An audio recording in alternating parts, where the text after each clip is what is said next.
हमारे लोकतंत्र में 3 स्तंभ डिक्लेयर्ड हैं संविधान में, और चौथा स्तंभ माना गया है मीडिया को।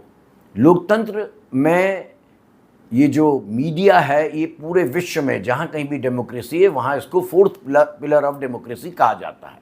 यह वह पेशा है जिसकी ताकत ने भारत में कभी ब्रिटिश साम्राज्य की नींव हिला दी थी, और इमरजेंसी जैसे घोर अंधेरे के समय में भी कुछ अखबारों ने उस सच को जिंदा बचा कर रखा था और सत्ता को बार बार कटघरे में खड़ा करने का साहस दिखाया था, जिसके कारण इस देश में इमरजेंसी खत्म हुई और 1977 में वापस लोकतंत्र लौटा था। लेकिन आज जब हम टीवी स्क्रीन खोलते हैं तो पत्रकारिता की जगह हमें एंकर्स का तमाशा दिखाई देता है। चीखते चिल्लाते एंकर, टेलीप्रॉम्प्टर से पढ़ी जा रही पंक्तियां, सत्ता की स्क्रिप्ट और धार्मिक ध्रुवीकरण का एजेंडा। मेरा प्रश्न है कि क्या यही पत्रकारिता है? क्या यही चौथा स्तंभ है जिस पर लोकतंत्र टिका हुआ है?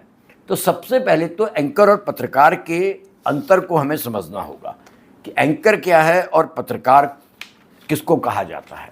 देखिए, एंकर वो है जो स्टूडियो में बैठकर शो होस्ट करता है। उसकी भूमिका है समाचार पढ़ना या बहस को मॉडरेट करना, बहस का संचालन करना। वह कैमरे के सामने है लेकिन जमीन पर नहीं है।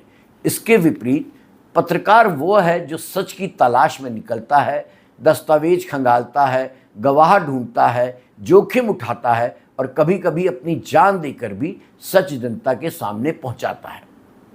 एंकर का काम टेलीप्रॉम्प्टर पर लिखे शब्दों को जोर से पढ़ना हो गया है। पत्रकार का काम है जमीन पर छिपी सच्चाई को सामने लाना। भारतीय पत्रकारिता की सबसे बड़ी ताकत हमेशा यही रही है